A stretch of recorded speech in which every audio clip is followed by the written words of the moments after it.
Movember. Not sure how I feel about the mustache, but November means mustaches and big bass. So I'm going to show you a trick that I use every fall that hasn't let me down yet.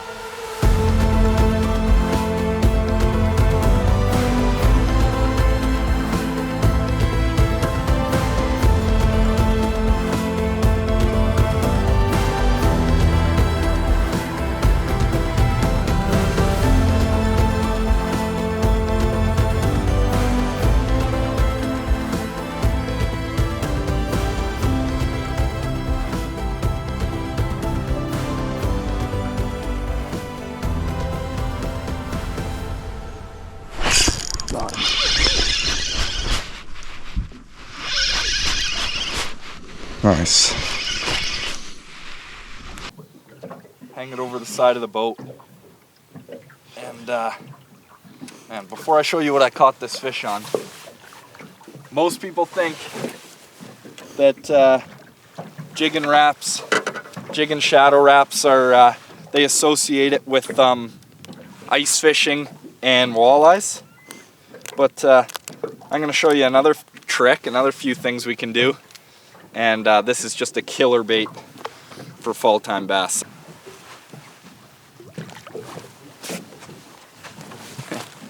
What we're looking for right now is a lot of the humps and points and stuff that run out. I mean, these bass in their summer to fall migration start to move out to the deeper points, and then they'll start to stack up on the reefs, which are their wintering spots. And they're close to being on their wintering spots. I'd say the wintering spots have a lot of fish on them already, but we're also finding them on the deeper points that are coming out in about 18 to 25 feet of water.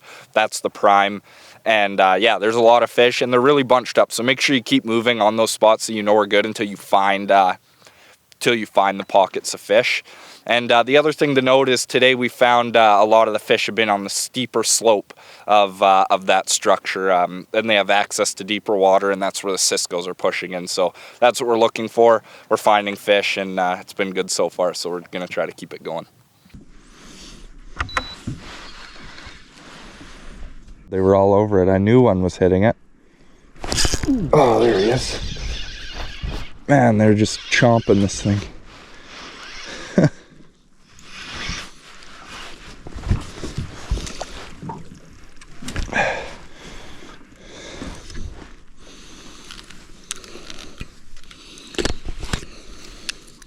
Might need the pliers for this when he chomped it.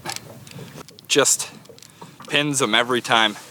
These fish are feeding on ciscoes right now. Ciscoes, smelt, shiners, and you can't tell me that's not exactly what they're eating right there. It has them convinced too. They're just rock solid right now, chocked full of ciscoes. This is the healthiest food source for them, fattening up for winter, and the jig and shadow does a perfect job at imitating exactly what they're eating. These species that they're feeding on right now are so calorically dense that it's exactly what they need to fatten up for winter. So we're imitating exactly what they're eating using the jig and shadow wrap, and it's working. So the way I'm fishing this thing really is just, you're trying to keep it swimming. So it's a glide style bait. So when you pop it up, it's going to glide down. The jig and shadow is just basically a longer gliding, slower falling jig and wrap. The slogan is more hang time, more bang time, and it does work like that.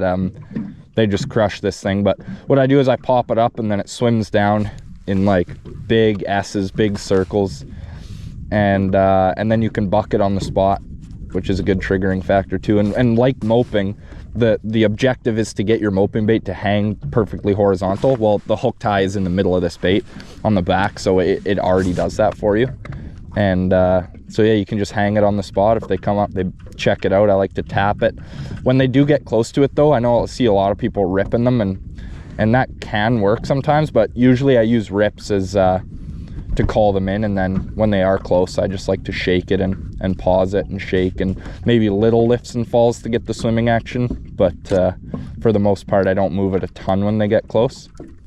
But yeah, big pops, call them in, and then when they come in, you can just stop and shake it in their face. Do a little tackle talk here. This is my jig and wrap box, jig and shadow wrap box, and man, I have a lot of different colors in here. Right now I'm opting for like the cisco looking patterns, the cisco smelts.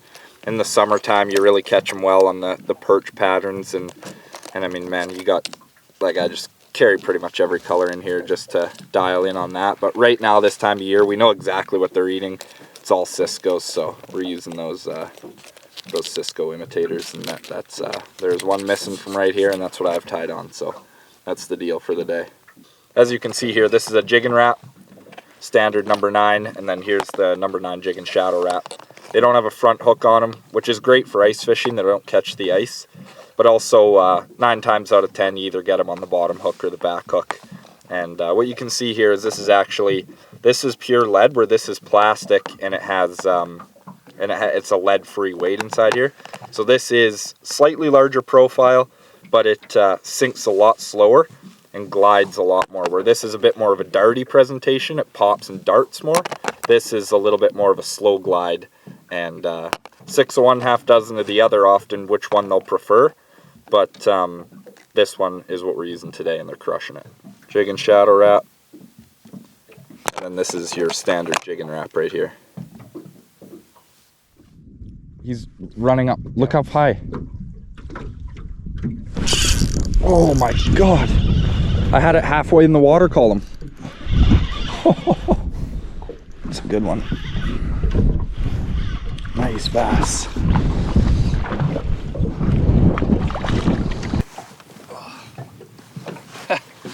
That's an awesome one. This about 15 years ago or whatever, apparently these the jigging wrap was referred to as the pro's secret for bass, and up here this is just totally natural for these fish. The beauty thing about this too is you can call them in. Like, a lot of these bass are around the structure, and they're clustered up pretty tightly, so often you'll have to go searching for the schools. But with this you can actually call in schools, call them over, and then you can call them over with big rips, and then when they get close you can just dance it, bucket on the spot, and that's the triggering factor, and that's how we've been doing it. But that's a pretty good one for sure. All right, well, that's a wrap for the day. We found a ton of schools of fish. We fished a bunch of different spots, but the reality is we could have really stayed all day on one of the spots where we found the fish. That's just the nature of the fall up here. The bass bunch up so tightly that if you find a good spot, you can stick around for a long time and weed through a bunch of fish. But we decided to move, stay mobile, find a bunch of schools.